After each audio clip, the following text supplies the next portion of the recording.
Hello friends, आज हम discuss करेंगे the Indian new wave written by Ira Bhaskar. Ira Bhaskar ये एक प्रोफेसर है सिनेमा स्टडीज की, जो कि स्कूल ऑफ आर्ट्स और एस्थेटिक्स डिपार्टमेंट में जवाहरलाल नेहरू यूनिवर्सिटी न्यू दिल्ली में पढ़ाती है। आज हम डिस्कस करने वाले हैं द इंडियन न्यू वेव। ये एक ऐसे है जो कि पार्ट है राउटलेज हैंडबुक ऑफ इंडियन सिनेमा का। अब इसमें क्या लिखा गया है वो हम देखेंगे। ये जो ऐसे है ये एक्सप्लोर करता है सिग्निफिकेंस और emergence of Indian new wave cinema movement. एक मूवमेंट थी जो शुरू हुई थी 1960s 1970s में। इसका हिस्टोरिकल कंटेक्स्ट ये है कि 1960s से पहले तक क्या होता था, मतलब बाद में भी, मतलब इट वाज गोइंग साइमल्टेनियसली। ये मूवमेंट शुरू होने से पहले तक इंडियन सिनेमा जो है वो कमर्शियल हो चुका था। मतलब it was a response to the commercial mainstream cinema of the time, क्योंकि सिनेमास जो ऐसे बनते थे which was made only for the entertainment and to earn money, ज़्यादा से ज़्यादा ऑडियंस जिसे देखे, ऐसे सिनेमास बनाए जाते थे और उसमें से पैसा कमाना, इतना ही एक उनका मेन गोल होता था फिल्म मेकर्स का।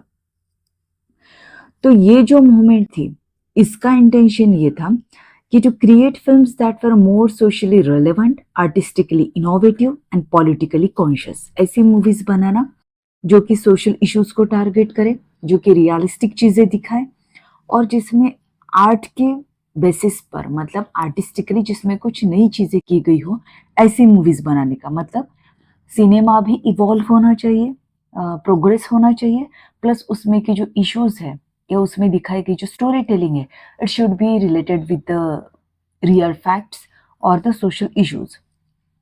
मतलब इन शॉर्ट हम ये कह सकते हैं that Indian cinema should be the reflection of the society. अब इसमें इस मूवमेंट को जो लीड करने वाले फिल्म मेकर्स थे, की फिल्म मेकर्स, उनमें से कुछ थे सत्यजीत रे, ऋत्विक घातक और मृणाल सेन। अब ये जो फिल्म मेकर्स थे इन्होंने रिजेक्ट कर दिया था कि that they do want extravagance and artifice of a commercial cinema. मतलब ऐसी मूवीज मत बनाओ जिसमें सिर्फ ये फोकस किया गया है कि you should provide the entertainment the audience और उसके अलावा बाकी कुछ नहीं है। मतलब just for making money movies नहीं बनानी है, rather movie should focus on the realistic things, realistic story telling and social issues. Movies ऐसी बनाओ कि जिसमें सोसाइटी की रियलिटी रिफ्लेक्ट हो या उसमें के कुछ सोशल इश्यूज जो है उसको आप प्रोजेक्ट करो। अब इस चीज के लिए गवर्नमेंट ने भी सपोर्ट किया इस मूवमेंट को। एक एफएफसी मतलब फिल्म फाइनेंस कॉर्पोरेशन है जो कि प्रोवाइड करती है interest to the film makers. लेकिन गवर्नमेंट ने सपोर्ट किया, मतलब क्या किया कि इस एफएफसी ने लो इंटरेस्ट लोन्स प्रोवाइड करना शुरू किया ऐसे फिल्म मेकर्स को जो कि रियलिटी या सोशल इश्यूज पर बेस्ड मूवीज बना रहे हैं। मतलब जो इस मूवमेंट के पैरेलल में जो मूवीज बना रहे थे उनको लो इंटरेस्ट पे लोन्स प्रोवाइड करना शुरू कर दिया। अब ये सपोर्ट बहुत ज्यादा जरूरी था, इसकी वजह से क्या हुआ, बूस्ट मिला फिल्म मेकर्स को ऐसी मूवीज बनाने के लिए। अब इसमें का थीम्स और स्टाइल्स देखते हैं कैसे होता है इस तरीके की सिनेमाज में का। एक तो थीम्स में जनरली पॉवर्टी होगा या सोशल इंजस्टिस होगा या फिर कॉमन मैन का स्ट्रगल दिखाया गया है, स्ट्रगल दिखाया जाएगा। और इसमें की जो थीम थी it was focused on realism, naturalistic acting and a departure from the melodramatic techniques of main stream cinema. जो मेन स्ट्रीम सिनेमा में जनरली एक्स्ट्रावैगेंस दिखाया जाता है रिगार्डिंग द हीरो, वो सब छोड़कर हीरो जो है वो कॉमन मैन दिखाया जाएगा। उसके जो एवरीडे स्ट्रगल्स है उससे वो कैसे निपटता है, how he get troubled by the everyday problems, वो सब इन मूवीज में दिखाया जाता था। अब इसका इम्पैक्ट क्या हुआ कि नो डाउट ये मूवमेंट इवॉल्व होती गई, अच्छी खासी उसका इम्पैक्ट भी बना, लेकिन उतना उसका रिजल्ट नहीं मिला। लेकिन एक इम्पैक्ट और लेगेसी में हम ये देख सकते हैं कि इट इन्फ्लुएंस्ड जो आने वाली जनरेशन थे फिल्म मेकर्स की, उस पे इन चीजों का इम्पैक्ट दिखा इस मूवमेंट का। इसे इंटरनेशनल रिकॉग्निशन भी मिला और जिसका प्रूफ ये है कि सत्यजीत रे ने जो फिल्म बनाई थी like this which is based on the society some issues trilogy, इसे क्रिटिकल एक्लेम मिला वर्ल्ड वाइड।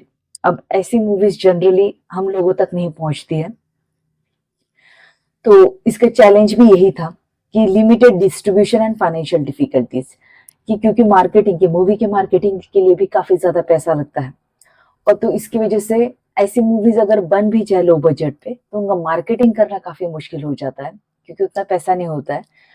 तो लिमिटेड डिस्ट्रीब्यूशन हुआ, लोगों तक अननोन रही ये movie, movies did not reach a wide audience and remained relatively unknown. Generally ऐसी movies के साथ में ये होता है कि जिनको क्रिटिक्स तो अप्रिशिएट करते हैं लेकिन वो हम तक नहीं पहुंचती है।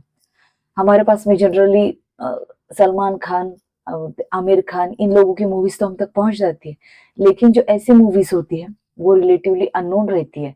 तो इंडियन सिनेमा ये जो मूवमेंट है सक्सेसफुल तो रही, इवॉल्व भी हो, इस तरीके की मूवीज भी बनी, लेकिन सबसे बड़ा चैलेंज यही था कि वो वाइडर ऑडियंस तक नहीं पहुंच पाई।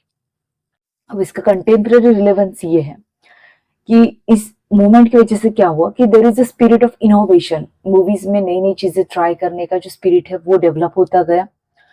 और सोशल कॉन्शियस जो है कि सोसाइटी में जो कुछ भी है एक्चुअल में उसका रिफ्लेक्शन अगर मूवीज में पड़ता है, या मूवीज हम ऐसी बनाती है विच रिफ्लेक्ट्स द सोसाइटी, तो उसकी वजह से क्या होता है, you reach the wide audience, क्योंकि मूवीज का बहुत ज्यादा इम्पैक्ट रहता है लोगों पर। तो उसकी वजह से हम सोशल कॉन्शियस को भी क्या है बूस्ट कर सकते हैं।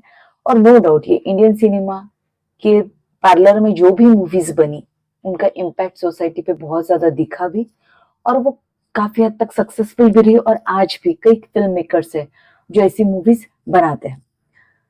तो अगर आपको ये वीडियो अच्छा लगा हो तो don't forget to subscribe to the channel, hit the like button and share the video.